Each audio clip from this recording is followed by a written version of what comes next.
Hey there, you are in the right place because today I'm gonna show you how to join your friends in Among Us. So without further ado, let's get started. So first of all, open Among Us app on your device and log in.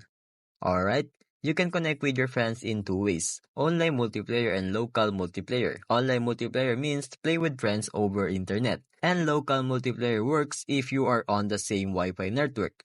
Choose local from the main menu to play without an internet connections. So, you can be a host or join a room. If you want to be a host, tap create game to host a match.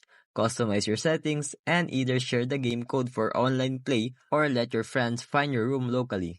So to join a friend's room, for online, just select private and enter the game code your friends provides. So for local, in the local tab, tap on your friend's game from the list of available rooms. Additionally, ensure the room is set to private to prevent random players from joining while you are waiting for friends. Once everyone is in, tap start to begin the match. And that's it. Now you know how to play with your friends in Among Us through online or local multiplayer. I hope this video helped you out. Thanks for watching and take care.